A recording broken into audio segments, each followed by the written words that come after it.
Saudara-saudari terkasih dalam Kristus, hari ini Selasa 22 Februari 2022 merupakan pesta tahta Santo Petrus, Rasul. Bacaan dibawakan oleh Bernadette Esther, Mazmur dilantunkan oleh Antonia Jovita Ari, dan renungan ditulis oleh Robertus Suparjo. Selamat menekuni Sabda Allah.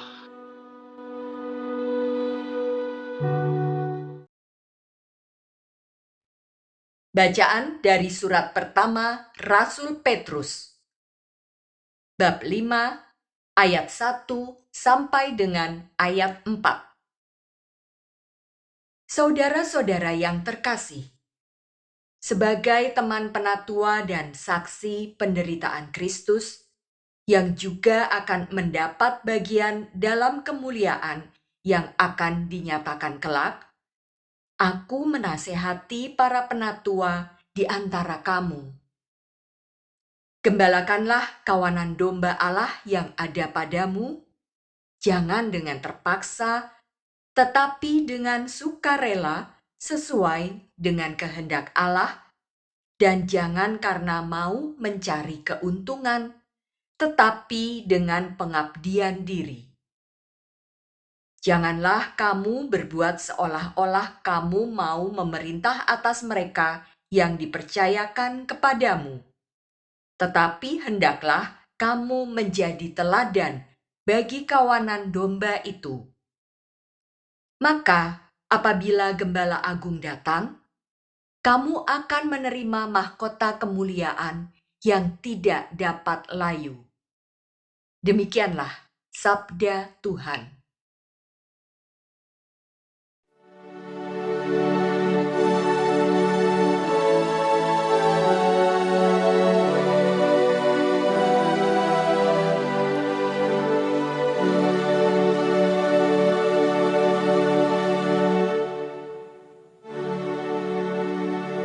Tuhanlah gembalaku, aku takkan berkekurangan.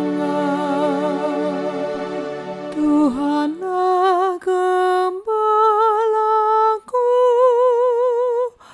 aku takkan berkekurangan. Ia membaringkan daku di padang rumput yang hijau. Ia membimbing aku ke air yang tenang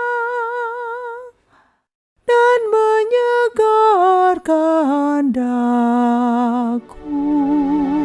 Tuhanlah gembalaku, aku takkan berkekurangan. Ia menuntun aku di jalan yang lurus demi nama-Nya yang kudus. Sekalipun berjalan dalam lembah yang gelap, aku tidak takut bahaya, sebab Engkau besertaku. Tongkat gembalaanmu, itulah yang menghibur aku. Tuhanlah gembalaku, aku takkan berkekurangan. Engkau menyediakan hidangan bagiku di hadapan segala lawanku. Engkau mengurapi kepalaku dengan minyak, pialaku penuh berlimpah. Tuhanlah gembalaku, aku takkan berkekurangan.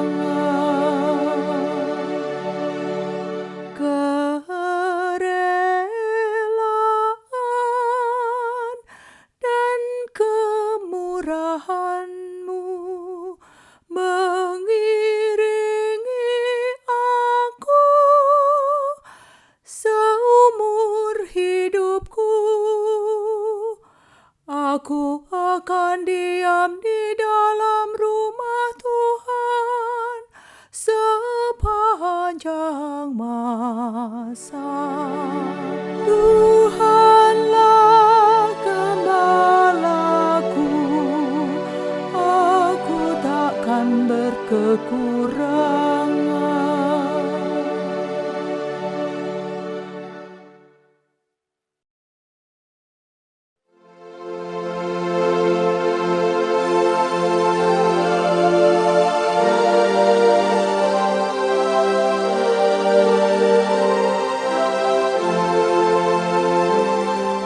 Haleluya, haleluya, haleluya. Engkau adalah Petrus, di atas batu karang ini aku mendirikan jemaatku, dan alam maut tidak akan menguasainya.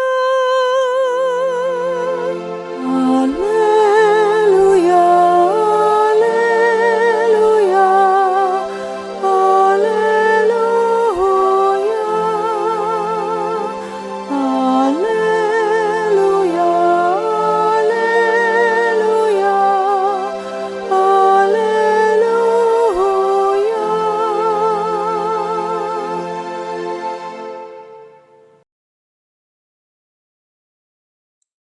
Inilah Injil suci menurut Matius, bab 16, ayat 13 sampai dengan 19. Sekali peristiwa Yesus tiba di daerah Kaisarea Filipi. Ia bertanya kepada murid-muridnya, "Kata orang, siapakah anak manusia itu?" Jawab mereka, "Ada yang mengatakan Yohanes Pembaptis, ada juga yang mengatakan Elia, dan ada pula yang mengatakan Yeremia atau salah seorang dari para nabi." Lalu Yesus bertanya kepada mereka, "Tetapi apa katamu? Siapakah aku ini?" Maka jawab Simon Petrus, "Engkau adalah Mesias, Anak Allah yang hidup." Kata Yesus kepadanya, "Berbahagialah engkau Simon bin Yunus, sebab bukan manusia yang menyatakan itu kepadamu, melainkan Bapa-Ku yang di surga. Dan aku pun berkata kepadamu, engkau adalah Petrus, dan di atas batu karang ini aku akan mendirikan jemaatku, dan alam maut tidak akan menguasainya. Kepadamu akan kuberikan kunci kerajaan surga, dan apa yang kau lepaskan di dunia ini akan terlepas di surga." Demikianlah sabda Tuhan.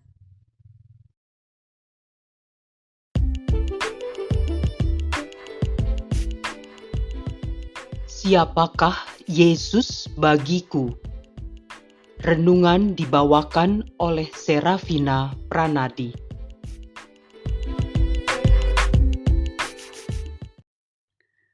Bapak, Ibu, kaum muda, remaja, dan anak-anak yang terkasih dalam Kristus Yesus. Salam sehat dan sukacita bersama Kristus.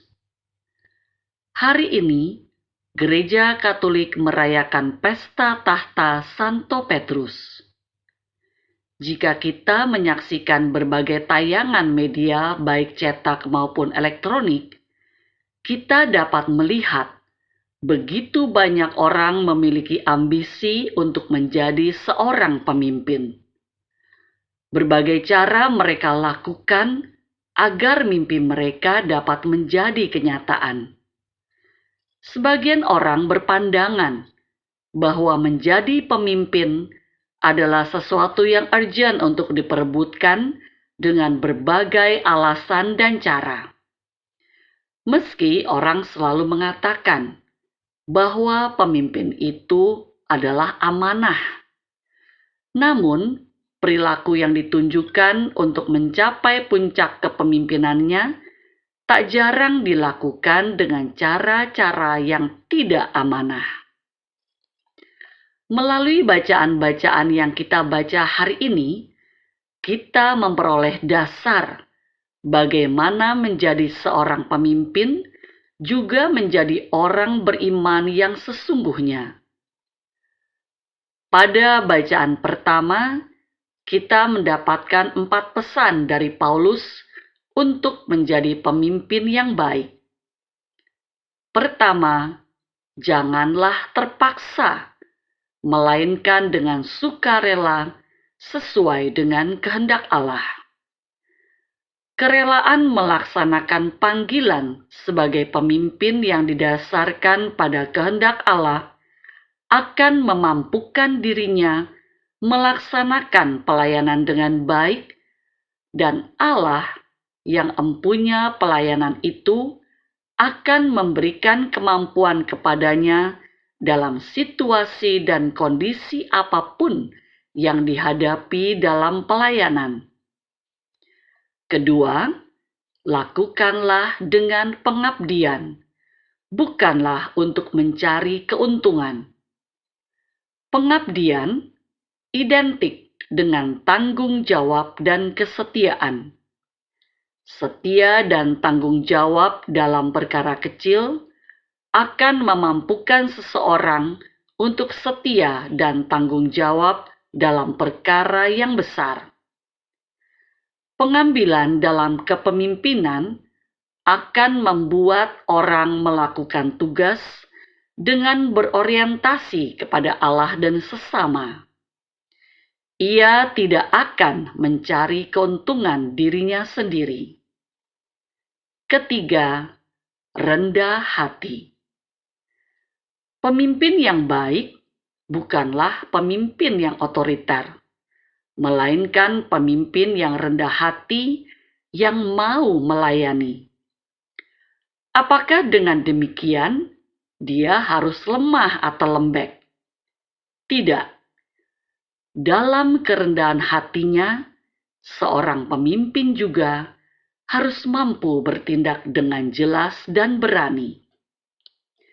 Keempat, menjadi teladan bukanlah memerintah. Yesus mengajarkan betapa pentingnya menjadi teladan. Jadi, jikalau aku membasuh kakimu, aku yang adalah Tuhan dan gurumu, maka kamu pun wajib saling membasuh kakimu. Sebab aku telah memberikan suatu teladan kepada kamu, supaya kamu juga berbuat yang sama, seperti yang telah kuperbuat kepadamu. Dari Injil Yohanes bab 13, ayat 14 sampai dengan ayat 15. Pesan ini disampaikan Yesus pada perjamuan yang terakhir. Pada Injil hari ini mengisahkan Yesus bertanya tentang siapakah anak manusia itu. Dari dialog Yesus dan para muridnya pada ayat 13 sampai dengan ayat 16, kita dapat melihat betapa pentingnya pengenalan dan pengakuan iman para murid kepada Yesus. Pertama, pengakuan iman haruslah bersifat personal atau pribadi. Apa katamu? Siapakah aku ini? Menuntut jawaban dan pengakuan pribadi. Kedua, pengakuan itu haruslah benar. Yesus tidak berhenti dengan jawaban menurut banyak orang. Sebab jawaban oleh banyak orang seringkali mengisyaratkan kerancuan konsep. Yesus meminta jawaban yang murni, yang benar dari para murid-Nya. Ketiga, pengakuan yang benar hanya dimungkinkan oleh Allah.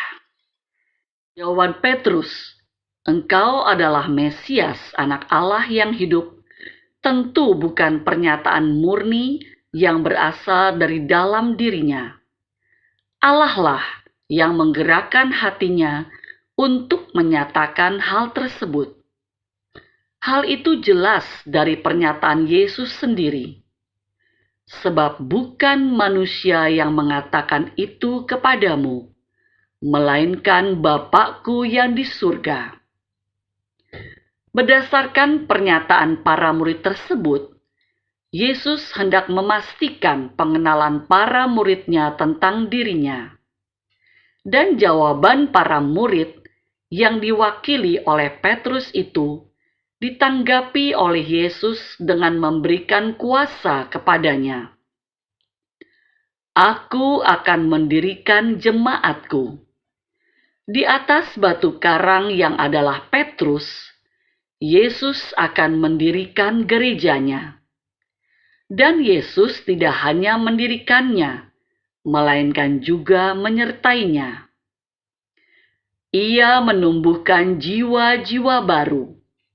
Dari Kisah Para Rasul bab 2 ayat 47b.